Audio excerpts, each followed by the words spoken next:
บายดีสวัสดี14ทุกคนเมื่อนี้จะเดินทางไปทำภารกิจอยู่เมืองไซบุรีเด้อมื้อนี้เด้อ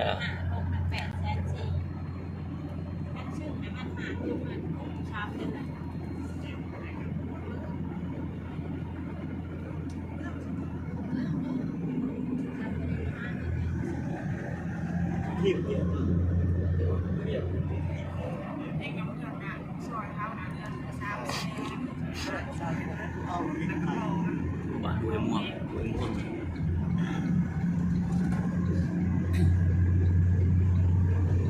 บ้านก้อยห้วย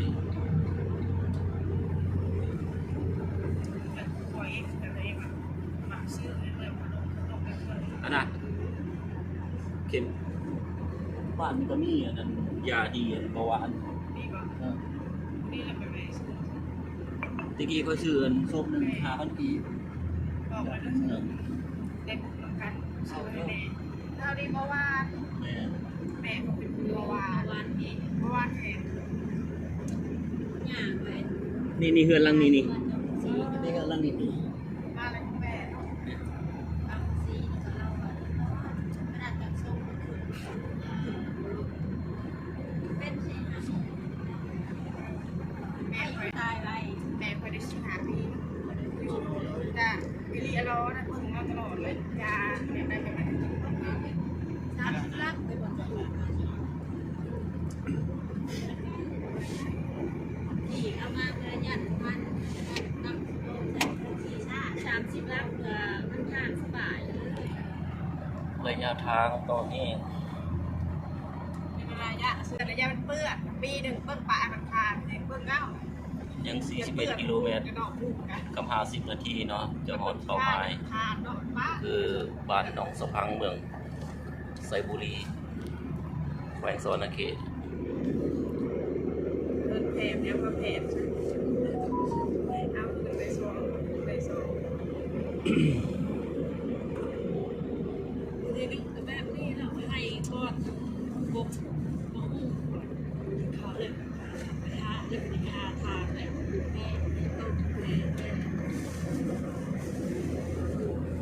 ย่อยได้ไหมก็3 เดือน4 เดือนขึ้นไปนะแพ้อะไรมันจับเห็นมันเยอะมันเลยมันเยอะกินได้ไหมก็นี่ตัวบอลนั่นไปเจ้าบ้านนานะแม่นบ่นี่นะคนมันเดือนประมาณนั้น3-4 เดือนไปแล้วมันกินได้ยังเน่าเลยดิเป็นบริการเสร็จบ่ให้ปานใดไปบ้านหนองสะพังหนองสะพังบ้านน้องสะพังมันแค่หน้าก่อนปะนี่แค่หน้าจะอีกบุญกระโสบ้านน้องสะพังหนองสะพังเนี่ย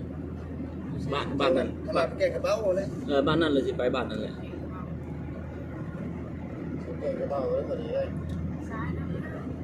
แกงกระเบ้าอันย่อยจะเคยไปแล้วอันย่อยเนาะอันย่อยเหยียบมันขี่ไม่เหี่ยวใส่แล้วเท่านั้นการกระทำปลาอ้อยเข้าไปทั้งหน้าไปก็ได้เพราะว่าก็ขี้เหนียวเขาตัวบ้านนั่นเลยมันอยู่ในบ้านนั่นเหรอวะชื่อยังตัวบ้านนะบ้านนั้นพนมศักดิ์น้องชัก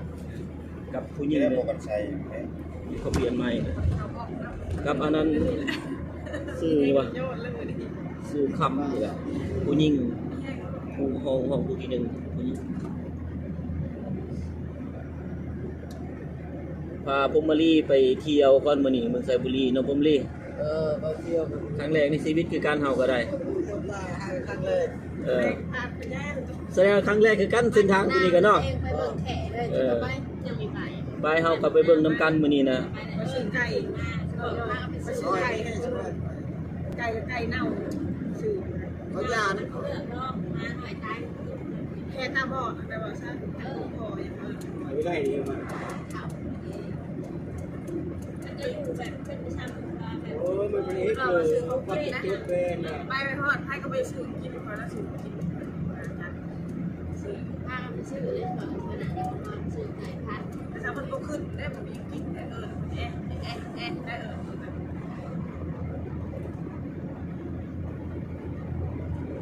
น้ำก่อนเดือดไม่น้อยจริง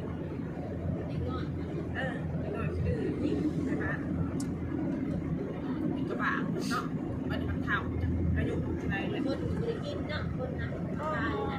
ที่บริคนเห็นเนี่ยมีแต่พูดอะไรบอกได้หน่อยแก้วผัดสมัยดีเลยงานปีนี้เด็กเนาะโต๊ะนะโต๊ะโต๊ะบ้านเรียนเลยคือเปล่าเป็นร้านเป็นประชาชนจ้างเพื่อนวาย คือคนสอนเราต้อง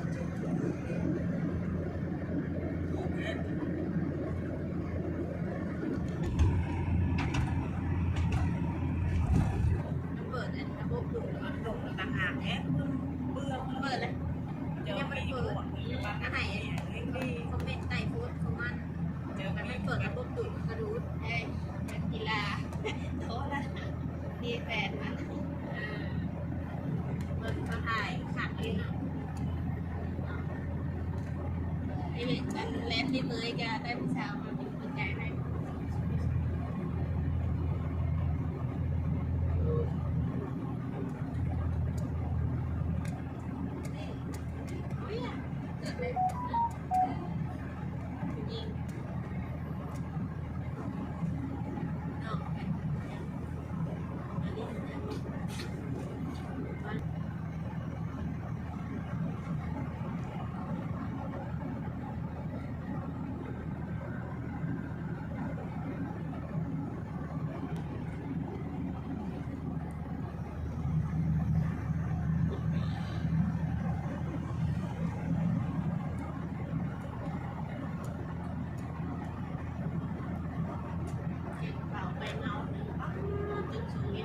ใกล้บ่กับแกงกระเบาอันบ้านตัวเขาไปน้องสุพังนี่บ้านต่อกันบ่ ใกล้เติมประมาณ3 หลัง แต่น้องสุพังไปหาอันนั้นเด้แต่น้องสุพังไปหาแกงกระเบาอันเด้แกงกระเบานี่มันอยู่ในเซ่บ่ มันคล้องแล้วนี่แล้ว น้ำคลองบ่ ปลายมัน โอ้ มีแต่แกงกระบะ โอ้ค่อยคิดว่าเป็นน้ำแกงนั้นเซ่อันบังไฟบ่แม่นบ่ ได้น้ำคล้องเลยได้ แกงน้ำคลองเลยแม่นบ่ยามแรกนี่แบบมันนั่นเป็นตาดเลยเนาะ มันก็มีห่านอยู่นะ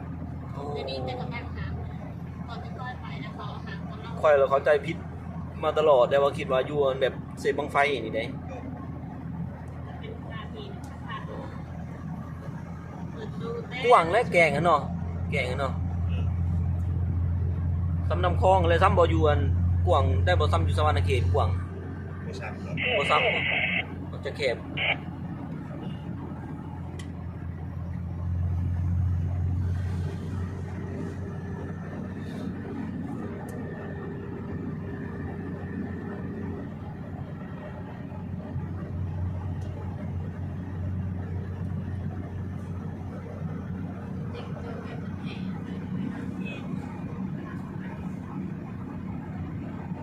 ช้ำเลย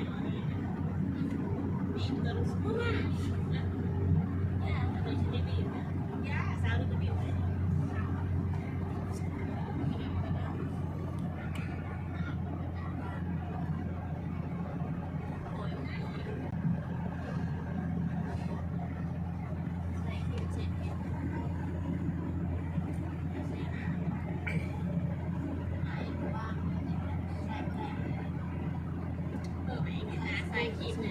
เอาแล่นทางใหญ่แบบ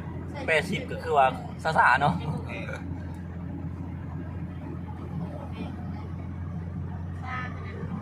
ชาวันยังชา ทางใหญ่เนาะ ที่ชิ้นเป็นยังชาอยู่ดูมัน160ซื้ออยู่มันเบาเลยแรงๆ รถกระปิ้วอะเนาะ มันปิ้วมันเบารถ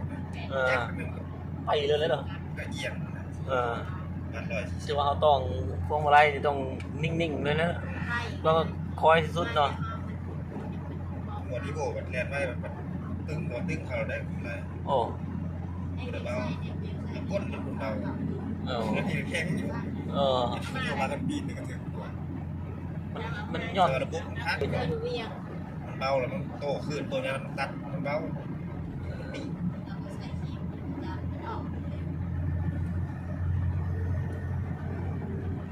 ที่แรงไปตึง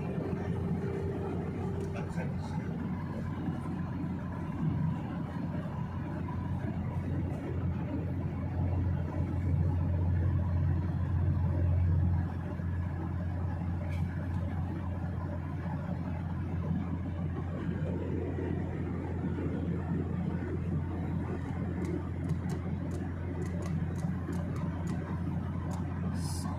าพ TSP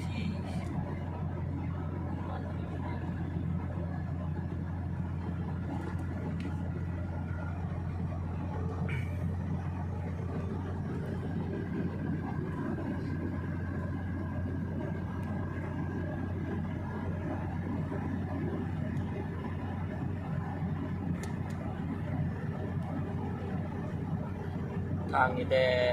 ดงเห็นไปหาพารานเด็กพี่เนาะเส้นทาง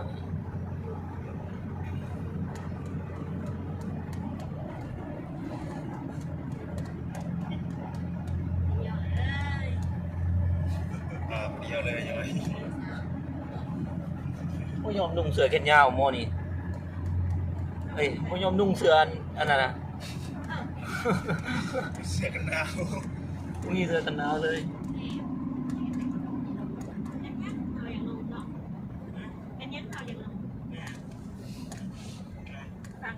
เด้อใส่สิบาทของเขาบางคน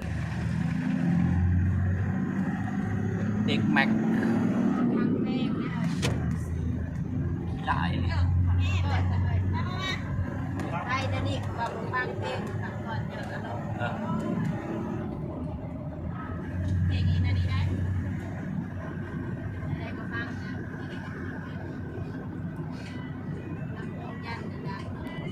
เพลงย่อยๆเช้าแกงกระเบ้าแล้วสิไปหาแกงกระเบ้า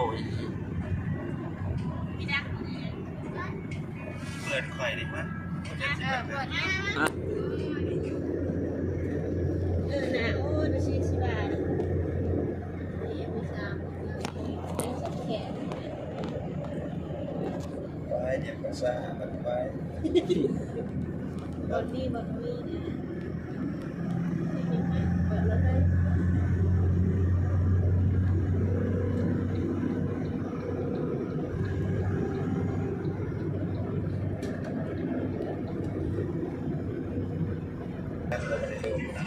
ตอนนี้กำลังจิเข้าตรงเมืองเซโนพี่น้องหรือว่าเมืองอุทุมพรนั่นเองเนาะ คุณครับ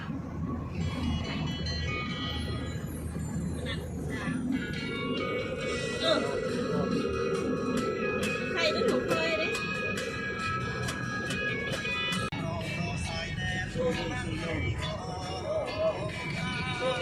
และตัวเมืองเซโนเห็นบ่พมรีตัวเมืองเซโนเห็นบ่เห็นคักบ่คักบ่คักกะลี่บ่เบิ่งไงเบิ่งผู้สาวเด้อคักเนาะ กันได้แถวนี้เลย แท็กซี่เดี๋ยวพูดไปไว้พูดไปพูดไปคนฟ้าหักหัวดูสองคนเลย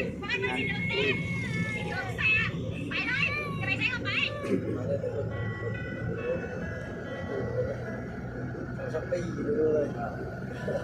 สักปีพูดไป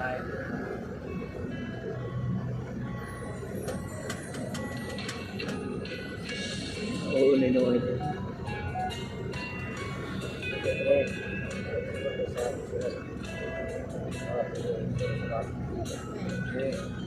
อันนี้เพิ่นอันนี้เนาะ นี่บ่เงินเจ้าฮะเข้านี่เลยเนาะ ไม่เพ่งหรอก บางทีมาข้างหน้าเนี่ยมันเข้าเมือง แน่นะไม่คุยได้มาได้นะคนเราว่าต้องอารมณ์ ให้เลี้ยวไปทางเลข13 บัวก็มันได้สิริ ใจค้างต่อไปไปเล่นทำดีใจกับพ่อกันอีกเห็นอายแล้วคืนหอนงานสมัยนักเรียนเนาะ นี่ เราก็ได้เป็นมากไปของอายผาแดงแค่แบบสมมติคนนี้ถูกไฟขนาดละศึกษาหนามีขอเห็นดอกแต่เป็นนั่งไอของไออีหลีนะเด้อ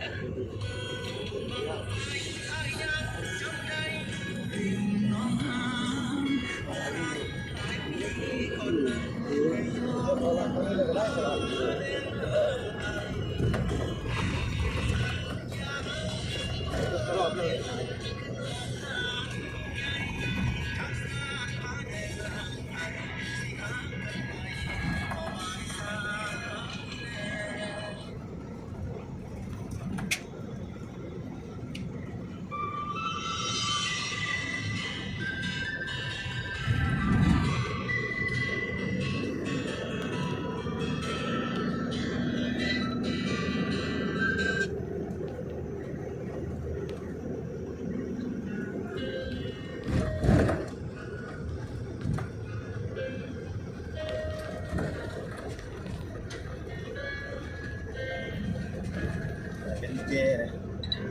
ไป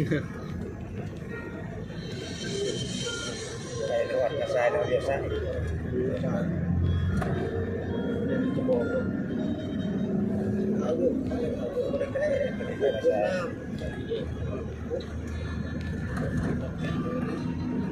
สนามมวย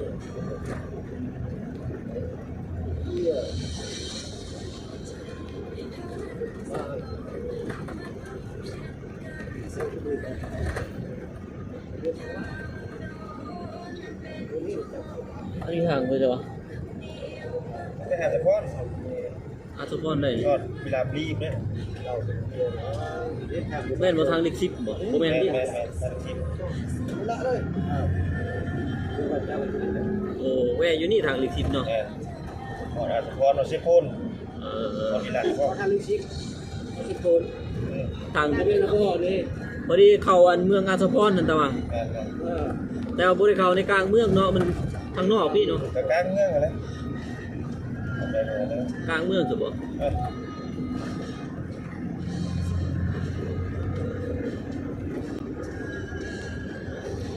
สวัสดีตัวตาเลยดูเส้นทางนี่ค่อยไปหอดแต่ทำแอนยังบ่ได้หอดใส่ยังบ่ได้หอดเวียงจันทน์นี่ยังบ่ได้เห็นเวียงจันทน์ครับตอนเฮ็ดเวียกอยู่สวรรค์นี่ก็จะเอาพาไปทัศนะดิไปหอดแต่ทำแอนนั่นแหละ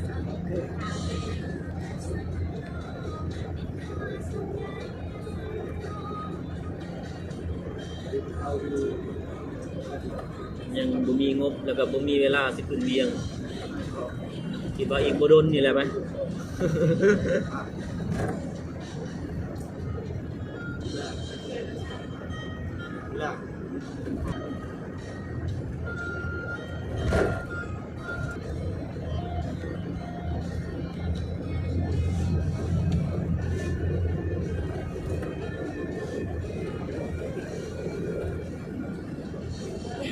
ติดรถดี โอ้ย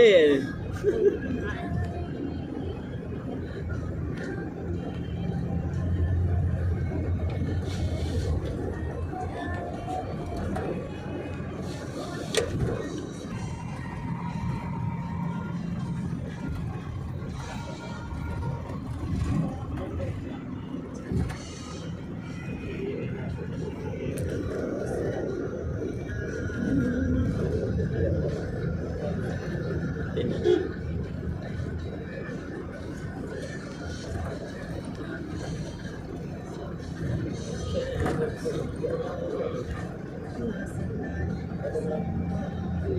Sợ tụ đấy. Em xả hơn.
ฮะ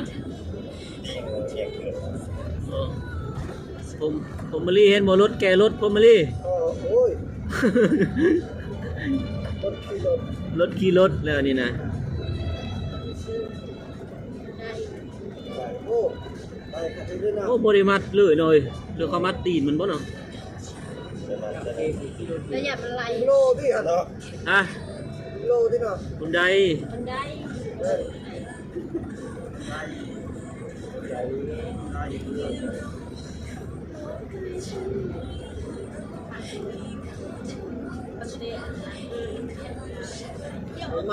ไม่ได้ รถขี่รถเกินว่ารถขี่รถอันนี้นะ ท่า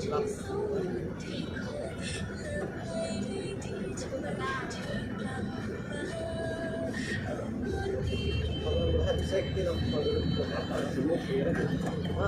ถ้าเป็นลูกคุณแล้วอันนี้ได้ครู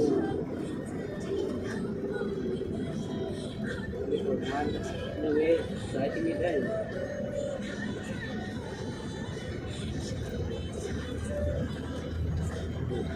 เริ่มเดี๋ยวว่าเขาใช้ได้ก่อน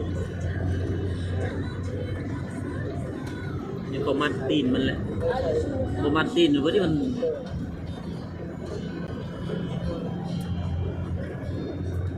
เห็นรถแห้งน้ำลายเลย เห็นรถเห็นไร ยังเห็นรถเลยน้ำลายเฮ้ย ลายเฮ้ย เป็นยังคือยันว่าเห็นผู้สาวสุดแล้วอ่ะน้ำลายเฮ้ยนี่ไงบ่ได้เห็นรถคนน้ำลายเฮ้ย โอเคค่ะ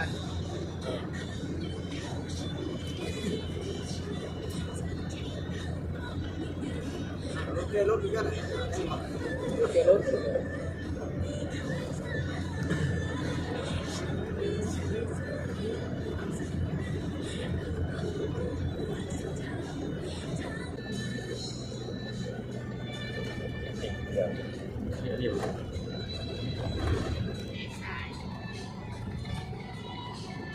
มันบอกไปเลี้ยวซ้ายนั่นทางไปท่าแขกอันนี้ทางเข้าเมืองเลยแต่วันนี้บ่แม่นบ่ทางเข้าเมืองเลยแต่วันนี้เข้าเมืองไซบุรีวะคุณน้องพือไปเลย ดีละเพศเขาเป็นนั่งอยู่น้องไปเลย บ่อ้าวคักเลยสนะ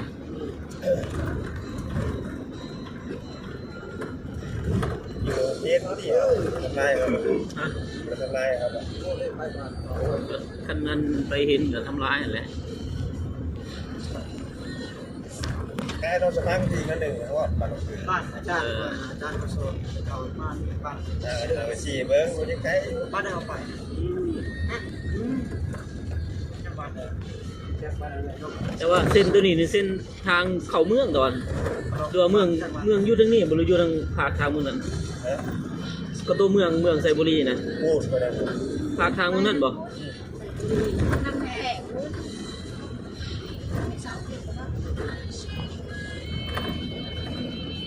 ต้นคลองแล้ว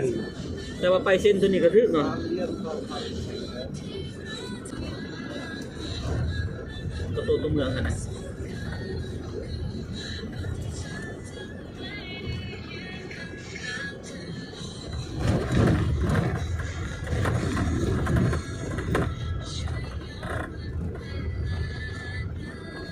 ได้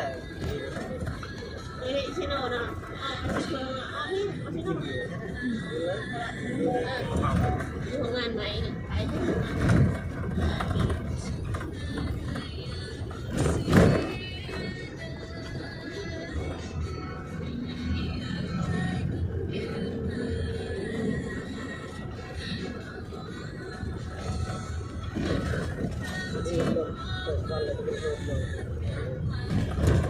โดนกลับโดนกลับเราจะนอน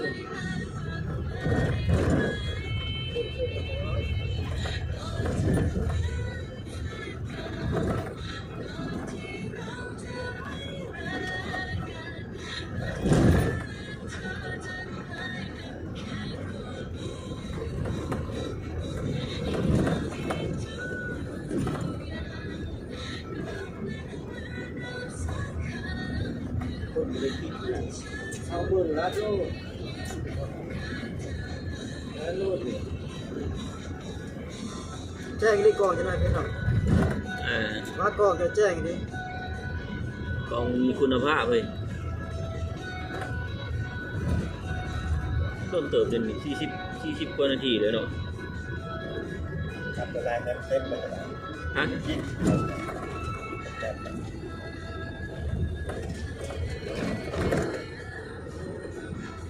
รับสมูมาเลย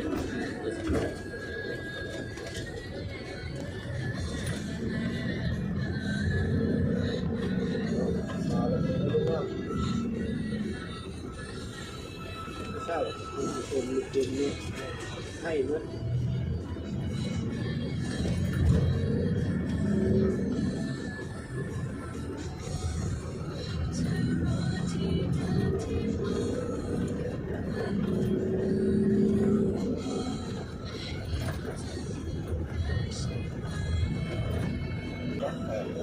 อันนี้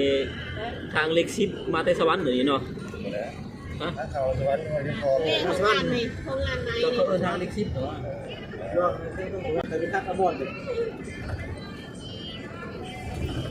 ไปแอดเบิร์ดเพลงนี่วะ ทักกระน้อยย่อ ฮะ เด็กรุ่นต้น ตัวเป็นหน้าตาตัวกระทอดเลย อีต้นลุงเนี่ยกว่าจะเดาก็ได้ ดูแล้วนะลุงก็มันดูแหละลุงให้เขาเอาเอ้ย ขอซ้ำซ่าครับนะ ขอสามซาอี ข ก อซ้ำซ่าเลยนะ ว้าวคุณขอสามซา เราเป็นเงี้ยเราทำได้ อันนี้ทานคนไอ้ปอ คือสิมึนกันนั่นบ่นี่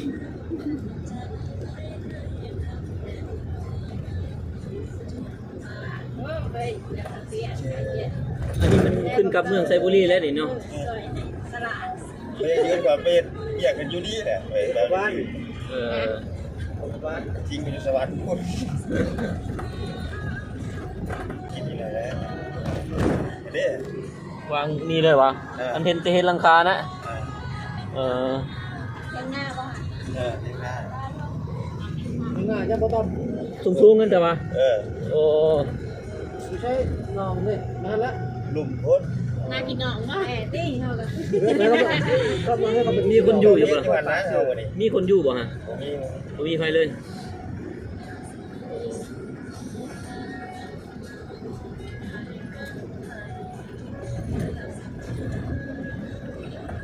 มีกันวันละคืนกันเลย ตัวเลย บ้านนงสะพังเด้ มันต้องสักพักหนึ่งไป บ้านนงสะพังก่อนของกายมาเออ มีกันละคืน นี่นั่นคือน้องชื่อ นี่ก็เล่น อยู่นี่อยู่กลุ่มเลยเนาะ ชื่อมันชื่อเหรอ ซื้อนี่ พวกสาย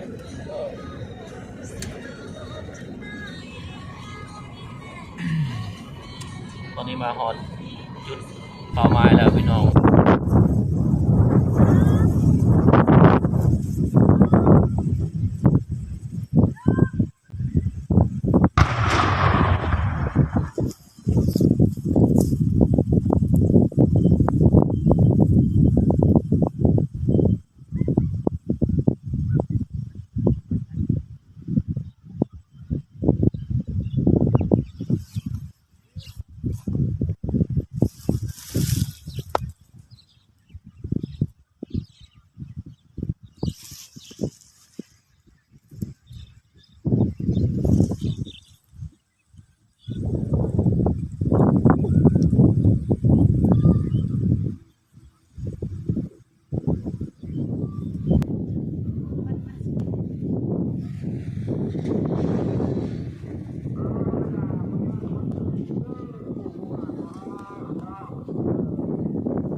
เป็นเมฆแบบควันนั่นกับแบบนี้เนาะ ข้อล้วนๆนะครับได้หมด คือกันเลยเนาะกับเมฆเลยเนาะ ก็ตัด